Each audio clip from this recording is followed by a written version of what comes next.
But thank you for joining us today. When this event was organized, we hadn't realized that Cyprus was going to be in the eye of the storm in the way that it has been and in the way that it is today. And I think it makes this event even more relevant, because I believe that it will now be crucial for Cyprus to regenerate its economy, to stabilize its economy and to regenerate it. And I think that the sort of schemes that Panikkos will present in a minute are valuable in that sense, and I think will require these sort of initiatives in the future in terms of where the island has to go. So I'm very pleased that we're here. I see this as an opportunity for us to have a discussion, to interact with each other. And following Panikkos' presentation, I very much welcome your contribution and your ideas as to how we can take this forward. There's no question that as a result of what has gone on the island, that the banking sector there will contract and the financial services sector will suffer as a result of these developments. So I think it would make it even more important for Cypriots to diversify their economy, to look at other ways to generate wealth. And I think these sort of schemes, are designed to contribute, to the development of the island's intellectual capital and to that sort of diversification of the knowledge that exists on the island. So I think that they're very relevant to what is going on the island today. I've known Panikkos for a very long time, and I think he's extremely well placed to speak, with passion about entrepreneurship. He's been involved in this area of research for many, many years. He's done a hell of a lot of work in this field, and he's extremely well qualified to speak on the subject, but also to relate, this subject to what is happening on the island today. I think, when I discussed this with Panikkos a few months ago, both he and I attributed a lot of significance to the diaspora, in this sense, because I think that the diaspora, in this country is well placed to play a key role in relation to the regeneration of Cyprus's economy. And, we have a lot of talent in this community. And I will visit the island on Friday. I will be there for several days. And I'm expecting that I will have meetings with the presidents and ministers and other key individuals, on the island, including the chairman of the Cyprus Investment Promotion Authority, the chairman of the Cyprus Hydrocarbons Company. So the idea behind that is to develop a dialogue with them and to see how we can develop a strategic alliance between the diaspora and members of the diaspora and the government, as well as other institutions on the island. So I really think that this subject, enterprise in education, education and enterprise, is extremely relevant to that initiative. I'm delighted that we have here a number of people who are themselves, individually very well qualified to make a contribution to this initiative. And Councillor Stephen Alabritis, who is the leader of Merton Council, is one of the most prominent Cypriot politicians in this country, but he's also somebody who understands the business world. I'm delighted that you're here, Stephen, and we look forward to your contribution in a minute. But we have with us a number of other important people. Hellenic, whom I didn't know until very recently, is a partner in the city. She's a solicitor specializing in insurance and financial services. We have Athos Kaisidis, who is a banker. We've got Savas Panayiotou, who is another solicitor and Secretary of EPISTIMI. We have Professor Haralambous. So even though we have a compact group, we have some people who have the knowledge and they have the skills and the talents, to add value to the debate today. I'm going to end there, but I think that the diaspora, is a crucial element of whatever strategy the Cypriot government will adopt, in terms of regenerating and reconstructing Cyprus's economy in the future. And that is the message that I will convey to the politicians on the island when I meet with them. But I think it's a message that has to be conveyed by all of you to them as well, that they must realize that, yes, it's nice to have the UK Cypriot community, but it's not just nice to have us here. I think we can be ambassadors for the island. We can be advocates for the island in this country. I think we can challenge them as well. We can be a challenger to them. And they need to be challenged, on the island, because they have been within their comfort zone for far too long. And I think that that is something that has to change. And we have a powerful network, not just in the UK, but, internationally, in the US, in the Gulf, in Europe, in Australia, and so on, in Asia even. And I think we've got to utilize those networks far more intelligently. And I think we are a greenhouse of ideas and talent as well. So these are the sort of voices that we need to, articulate as we move forward. So I'm going to end there. I'm now going to introduce Panikkos to you, and I'm sure, he will both, inform you as well as perhaps entertain you. Over to Panikkos. Thank you very much.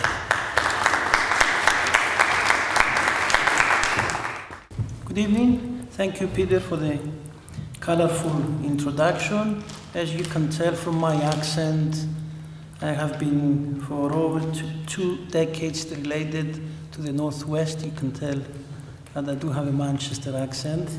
And today I'm delighted to be here. We always look forward for bridges with the diaspora. Yes, I do pay my taxes in the Republic of Cyprus. I am heading the new University Business School on the island. I have been a member of the Hellenic Center, and I've made instructions that we become an organizational member, because as a university, we epitomize also enterprise. And it's paramount that in the new era that unfolds as a result of the recent developments on the island, we need to invest more in education, better education, and education is not just about qualifications and skills, it's ethos. Ηθική είναι η πεπτουσία of professionalism. And I think one of the reasons we are where we are, maybe we have eroded the ethos, and there has been more priority on the short-termism.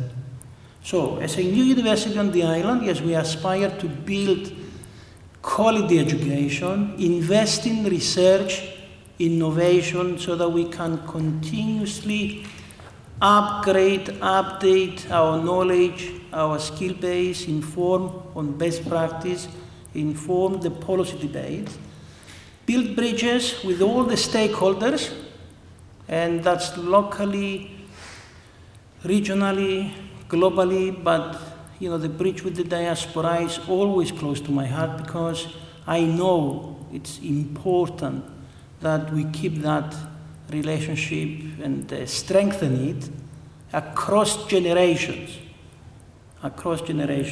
And fourthly, as a university, yes, we would like to do research, collaboration, cooperation with other universities and other organizations. And I think that the topic which I have chosen for tonight, it will give me the opportunity to illustrate, through the recent initiative, the business idea competition, that we involve a lot of partners and stakeholders, that we would like to do what we preach. Okay, so the presentation discussion tonight, it's enterprise in education and education in enterprise. already some people were asking me, what's the difference? You know, we are all human beings, and there is a life cycle. You know, the education, it's tailored to the life cycle. Primary, secondary, secondary at the gymnasium, secondary at the lyceum, technical vocational education, and then is the university. And then the European Union has been promoting the lifelong learning. So enterprise, you know, it's part of that. You know, it offers the opportunities for the university, but every school to practice, you know, what we teach. And, you know, in line with the Chinese and the Greek philosophers, you know, if I preach tonight, you'll forget. If I show you, you'll remember. If I give you an activity, you'll learn, you'll practice. So I'm here to learn myself, and I welcome everybody. Thank you for honoring the invitation. The structure is to set the scene. What is this enterprise in education? When do we give the baton to the second phase and invest in entrepreneurship, you know, in the curriculum? I will illustrate what we do wearing the UClan hat, and you know, obviously I'm still associated with Manchester Business School. I was in town for the last 2-3 days teaching at London Business School. I am involved also with the George Business School, teaching, delivering executive education, focusing on family businesses and business families. Then, what we have introduced on the island is the first Center for Entrepreneurship. We use the acronym CEDAR, Center for Entrepreneurial Development and Research. We have launched a couple of initiatives. The mega forum that we have hosted was branded as Panorama of Entrepreneurship, and we have declared the opening of the Business Idea Competition. I'll say a few words on the Business Idea Competition and what are the opportunities there. And then I will run a mini workshop. You know, we can practice creativity, the ideation. How can we practice and generate some creative ideas? Because you get a lot of ideas, but obviously in enterprise you need to concentrate on the best business ideas. And then γνώθησε αυτόν, knowing your limitations, you know how to address some of these gaps and build that team to launch the enterprise. So I'll call that the training toolkit. It's only, again, in line with what are the selection criteria, you know, for the winning teams when they participate in the business idea competition. And then I will offer also some highlights, a few other initiatives that we promote in Cyprus, jointly with the University of Cyprus. Is a business plan competition, but also the latest in terms of entrepreneurship schemes, where the governments, you know, are signing some checks for some startup entrepreneurs. You know, the Stegios Foundation, what do they promote for bicommunal enterprises? And please feel free to jump in, you know, for that dialogue, you know, during the session. Okay, so from creativity to innovation to enterprise. You know, it's essential to think creatively, you know, for new innovations that will make a difference.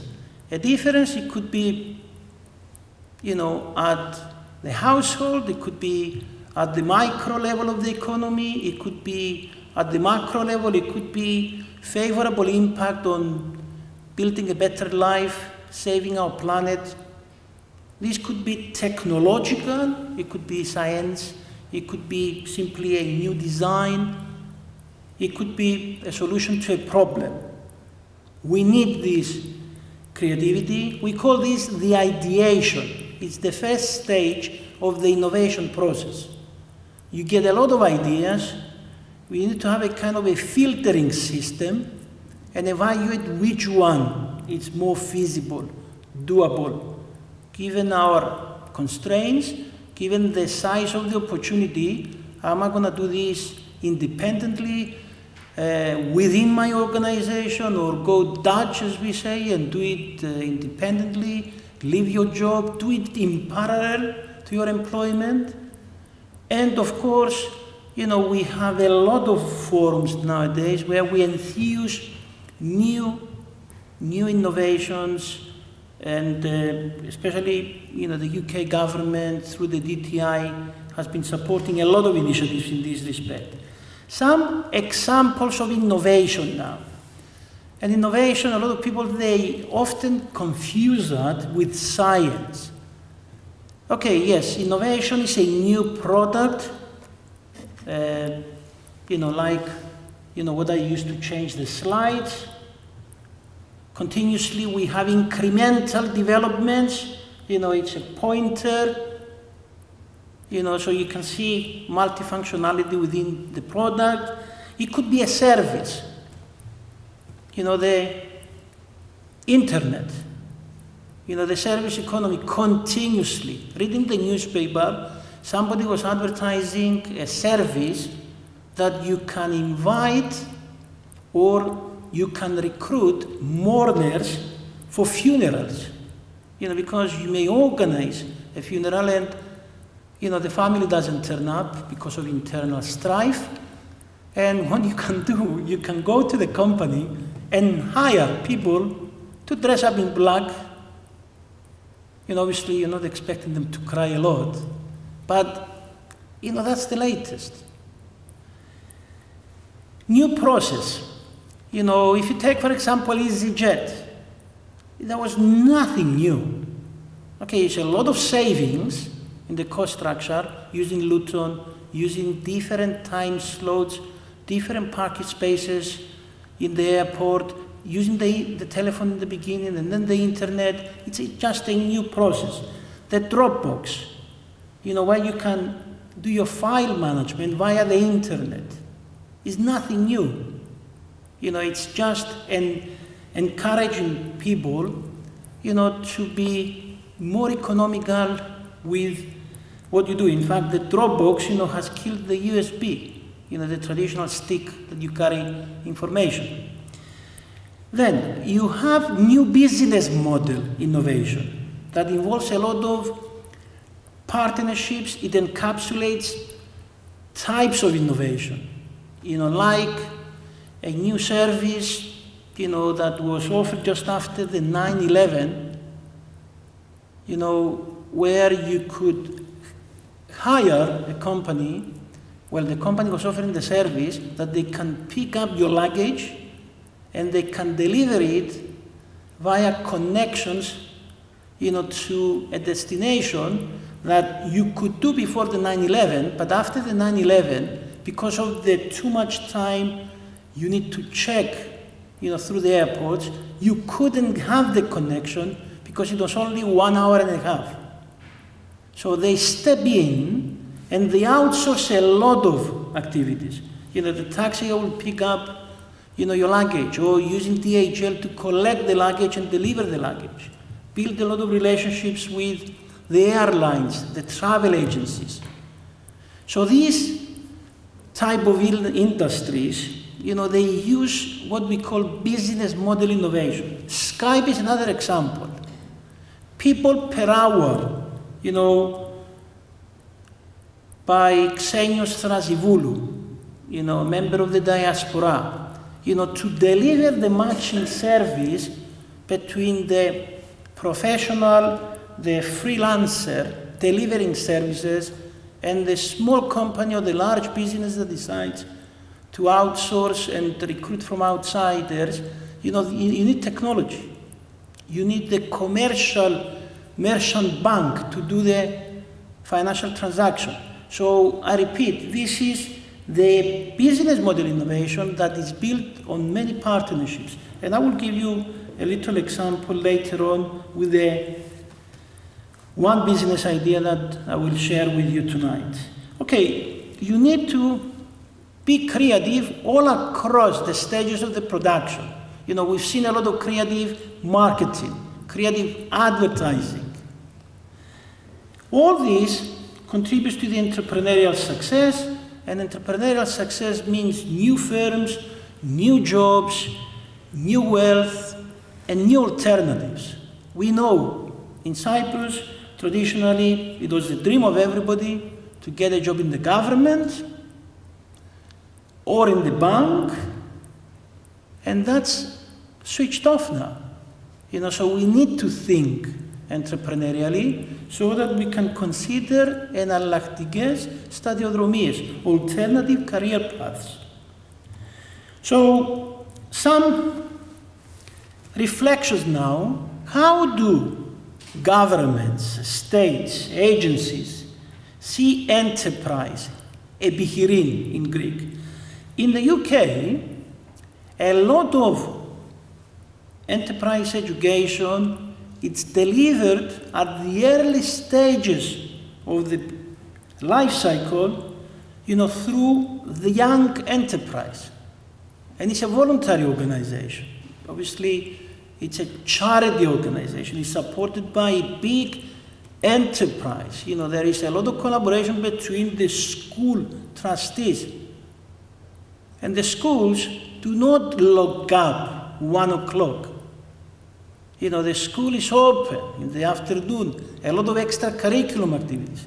So in summary, you know, when you visit the young enterprise, you know, learning by doing, there are programs for the primary education up to 12 years old. The emphasis there is on understanding business. You know, it's helpful to understand the local social nexus, the role of business, why the father and the mother works too hard. You know, it's important to understand the role of business. At the secondary stage, you know, we grow up in terms of age, you know, there are additional programs there, and they even go to, you know, curriculum elements where there is creativity rather than heavy teaching. And then they also allow people in teams to set up their little companies. And they run little companies, you know, during the agora, where they can sort of try and make some stuff, collect, you know, goods, recycle books, and they get a lot of experience out of all these activities. They raise some money which they recycle, you know, they can give that back to the school or back to the community in need. There are specific programs that they are for people with special abilities or disabilities. So the emphasis there is to cultivate creativity, problem solving, teamwork, thinking about solutions, and some companies are benefiting from this network. There are firms that they will go into a school, they will act as sponsors, and then before they release their creative advertising, they can get the kids to give feedback. You know, and they know it will be a winning, you know, video clip. You know, coming from the Northwest, you know, the Warburtons, bread makers, you know, for 4 generations, they do this a lot. They support, you know, young enterprise, so they build that linkage to the local education sector. The third phase, it's higher education. You know, you got 2 levels, sometimes the vocational, but definitely into the university. You know, there are schemes that they support students, teams, to think about the business idea. And all this, we call it enterprise in the education curriculum. When you consider the next phase now, University Plus, we call it specialized education in entrepreneurship, about enterprise. So we've got the undergraduate and the postgraduate. So if you take, my teaching portfolio, I've been teaching starting up a new business, innovation and entrepreneurship, venture capital private equity, family business and succession planning. So some of these modules, they are available at the undergraduate. In the University of Manchester, we had the Manchester Science Enterprise Centre. And the remit was to deliver a lot of enterprise modules in year 1, year 2, year 3, year 4, undergraduate in the science departments. Research confirms again and again a lot of top scientists graduating from, highly ranked universities, they don't know what is enterprise. And there is an opportunity cost for that. 70% they don't know, they have never followed an enterprise module. That's graduates from the science departments. So let me ask you, how many people have attended enterprise modules in the university sector? The majority of you here are graduates, once, twice, some of you 3 times, there are professors here. Have you attended any enterprise modules in your university degree stage? I can see some hands there. So let me ask you a different question. How many people pay income tax here? How many people pay corporate tax? Well, we could do with more hands, yes? I know Margaret Thatcher is not here to preach why this is important, but the more we get people to pay corporate tax, for tax planning, registering for a corporate tax is not a bad idea. But again, there are people that they pay income tax and corporate tax in 3, 4 countries. That's enterprising. Now, I'm not advocating to overdo it. You need to balance, work and family life. But we need more enterprise modules.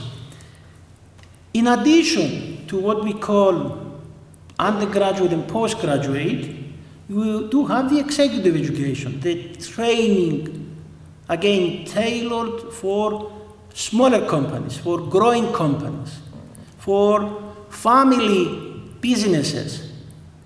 Again, this is to cultivate entrepreneurship, to make self-employed, owner-managed business more entrepreneurial. And then we have developments, the traditional dissertation, we call it internship, and we can marry a graduate, a charismatic, graduate to be, with a host organization, and the dissertation is dedicated for a vital topic that will make an impact on the better performance of this firm. And the European Union, when you check how they want to build linkage between university and the industry, yes, career advisory is one, but the majority of the budget is for internships. And we don't do a lot on the island Republic of Cyprus, and we could do more. And then we've got open initiatives, like the business plan competition, which is open to students, alumni, young professionals, third age. It's all an open initiative. In some of our teaching modules, we open them up, and people can come in and they join our workshops. We gear up case study award competitions so that we can identify and honor success stories, or innovation champions, expert champions. And obviously we do this with partners, outside sponsors. And the enterprise centers, at the university level.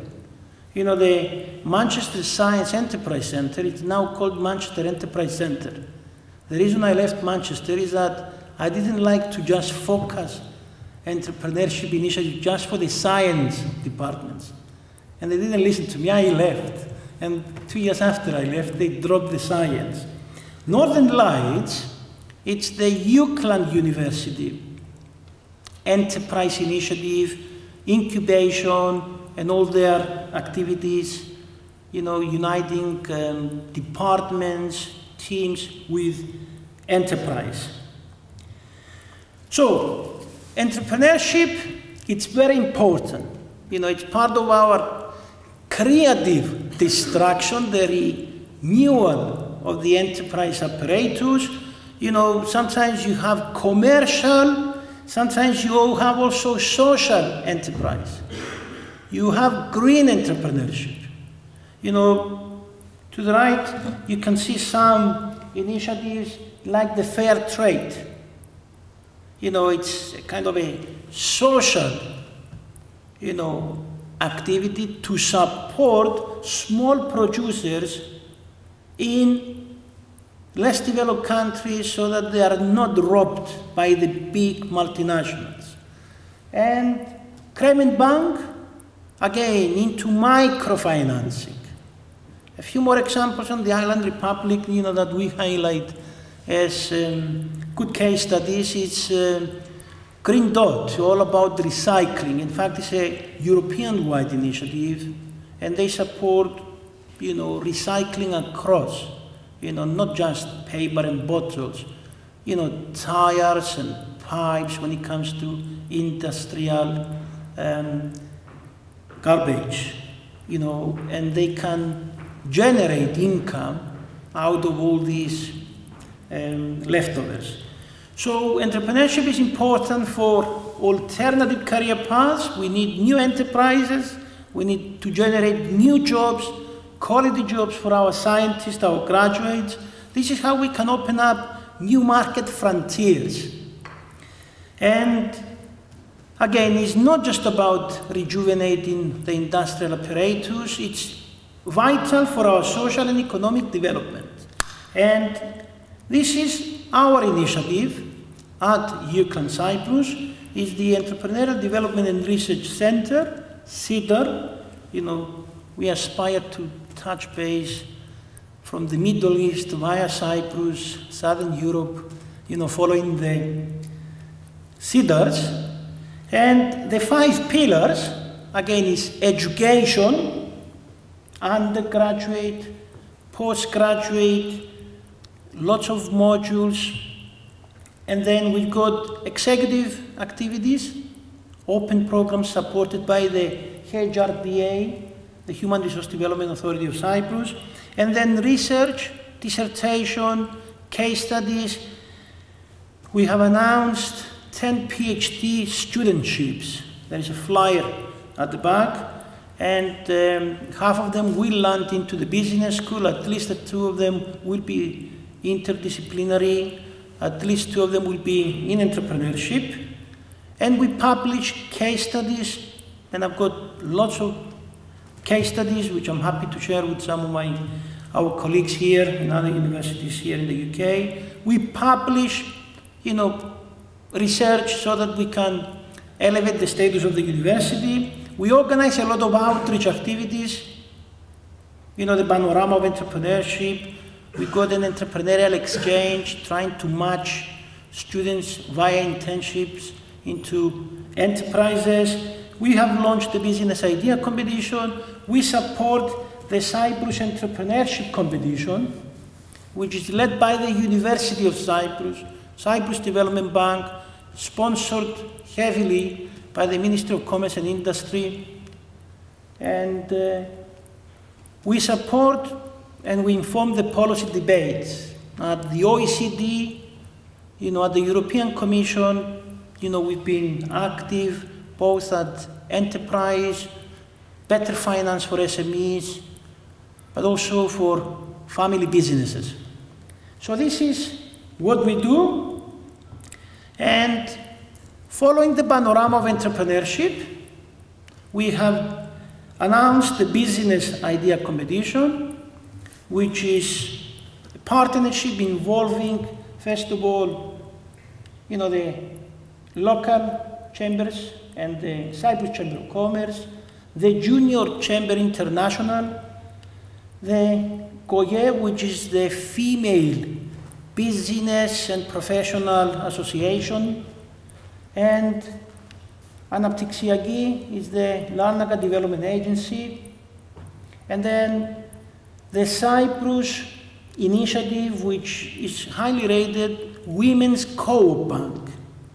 It's a credit society involving female entrepreneurs. They deposit and then they lend the money primarily to themselves. We are happy to enjoy the support and cooperation, again, to embrace our diaspora, the Federation of Cyprus in the UK and EPISTIMI. And we are grateful to our sponsors, Alpha Bank and Dimitrakis Koumandaris Foundation. The business idea competition, it's open to groups, maximum 3 people. We only want 4 pages, maximum 4 pages, because some of the more scientific concepts, that probably will necessitate some research and development. It's no need, to start engineering a lot of, projected financial figures, simply because there is a gestation period there, and, what we want, basically, it's what's the concept. And I will give you some examples very soon. So the deadline, it's May the 15th, and you can submit this electronically.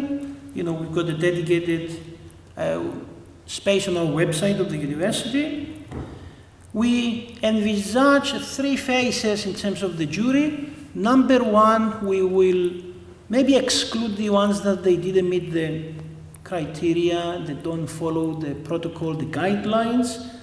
So a second phase, a dedicated team at the university will rate, every submission, and our target here is about 20.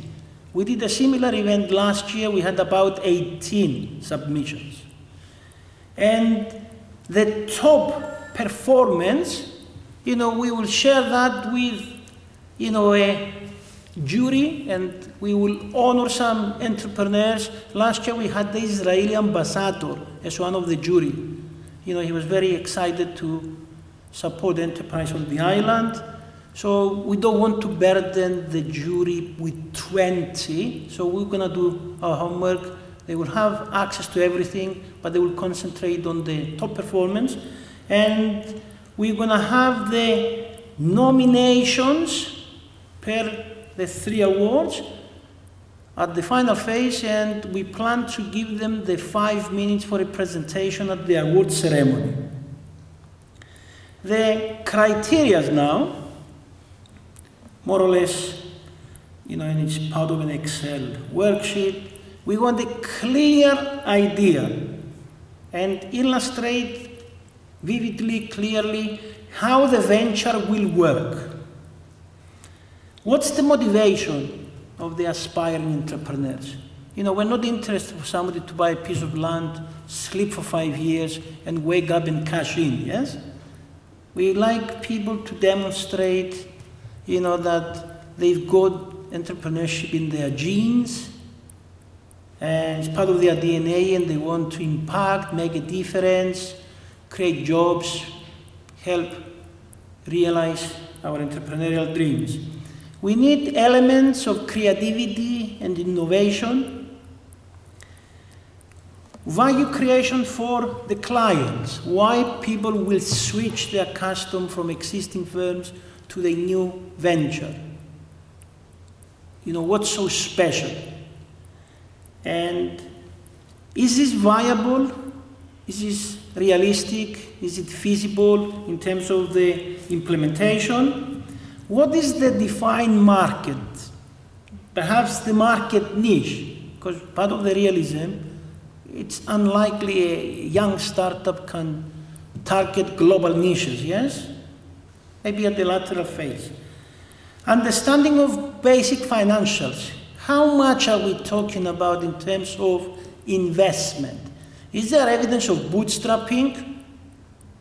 You don't burn capital, you don't buy a car, you borrow a car, you don't buy the shop, you don't build the shop, you hire the shop, or perhaps you come with an arrangement of a sizable store and you go for the island, space.